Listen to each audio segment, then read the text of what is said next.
Salut les amis, nous sommes le vendredi 29 août. J'aurais tellement des choses à vous dire, je sais même pas par quoi commencer, tellement que je suis outré de ce qui se passe par rapport à l'agriculture française, en vous parlant bien entendu de la dermatose nodulaire contagieuse qui est en Haute-Savoie, où le carnage continue, le génocide continue de tuer des animaux qui sont en pleine forme, en pleine santé, qui ont été même vaccinés, se disant que le vaccin, ça allait les sauver. Et tout ça pour les emmener dans des fours crématoires comme à une certaine époque avec les juifs. Donc moi j'en peux plus de tout ça. Et comme c'est pas, il n'y a pas que il y a pas que les vaches, bien entendu aussi il y a les poules. J'ai plein d'éleveurs qui m'appellent par rapport aux poules pondeuses bio qui sortent. Et ben là aussi c'est un véritable scandale parce que régulièrement ils ont des contrôles de salmonelle sur les fientes de poules, sur les merdes de poules. Donc vu que les poules elles sortent, et bien entendu qu'elles sont en contact avec la faune et la terre. Dans la terre, il y a 18 sortes de salmonelles, donc j'ai pu discuter avec des éleveurs très très pointus à ce sujet-là. Ils sont complètement outrés. Ils sont montés à la Direction Générale de l'Alimentation, la DGAL, et là on les a pris pour des moins criens parce qu'il n'y a pas moyen de leur faire comprendre quelque chose là-haut. Il faut savoir que tout est organisé pour faire disparaître les poules pondeuses françaises, surtout bio qui sortent.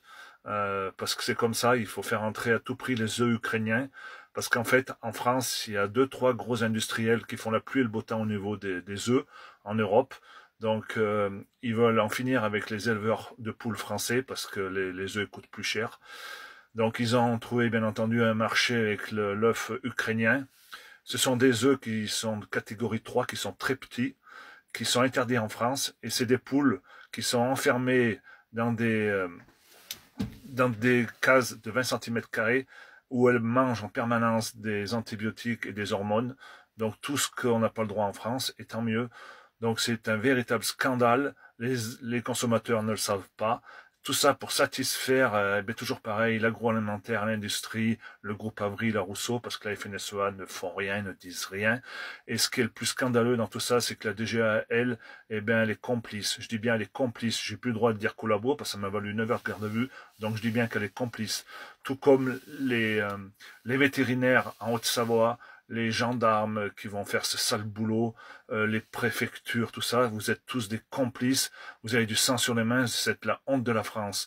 Voilà, ça nous rappelle les heures sombres de notre histoire, on y est en plein dedans les amis. Moi je sais plus ce qu'il faut que je dise à ces pauvres éleveurs, ils ont plus le moral, ils arrivent plus à travailler, ils ont juste une peur, que ça recommence, ou pour ceux que ça leur est pas arrivé, ils ont la peur au ventre. Voilà, moi j'ai un éleveur à côté de chez moi, ça lui est arrivé il y a 3 4 ans. Heureusement qu'il a eu une famille et des proches, parce qu'il était à deux doigts de mettre la corde autour du cou.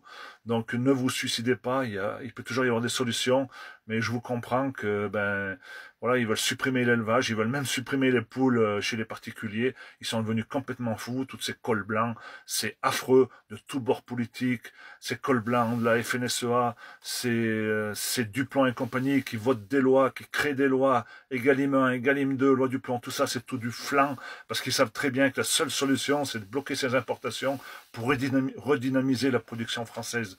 On sait très bien que tous ces contrôles, ils sont absurdes, ils sont juste là, mis en place pour favoriser les importations d'œufs ukrainiens, de poulets ukrainiens, de toute cette merde ukrainienne, et bien entendu pour nous faire avaler le Mercosur.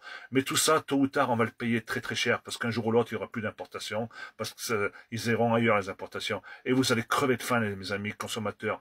Oui, les enfants et petits-enfants de tous ceux qui collaborent aujourd'hui, qui sont complices, vos petits-enfants et vos arrière-petits-enfants, ils vont crever de faim.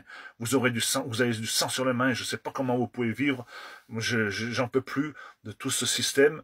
Je sais plus par quel bout il faut l'attraper. C'est honteux ce qui se passe.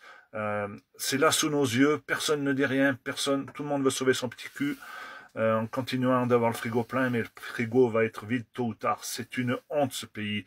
On est soumis à l'Europe comme jamais on l'a été. C'est pire qu'en 40. On peut pas bouger une petite oreille parce qu'on vous dit, si vous êtes contre, on vous supprimera vos aides, on vous mettra des contrôles. Ils nous font vivre par la peur. On peut plus travailler sans avoir mal au ventre. C'est un scandale. Moi, tous ces éleveurs, vous avez tout mon soutien, mais voilà, vous êtes nombreux à m'appeler, vous êtes dans la zone de la DNC, vous me demandez s'il faut vacciner. Je vous dis, vous faites bien comme vous voulez, mais pour moi, ça sert à rien. De toute façon, même que vous les vaccinez, s'ils ont décidé de vous tuer votre troupeau, ils les tueront. Et de toute façon, la meilleure immunité, c'est qu'elle soit faite naturellement. Nos vaches, elles ont tout ce qu'il faut, elles ont des anticorps, tout est bien fait pour que la nature vive par elle-même. Maintenant, on a affaire à des gens qui n'ont ni foi ni loi. Ils sont là pour nous éliminer et créer la famine. Je vous le dis bien, ils veulent créer la famine. Allez les amis, bon courage à tous les éleveurs et la bise.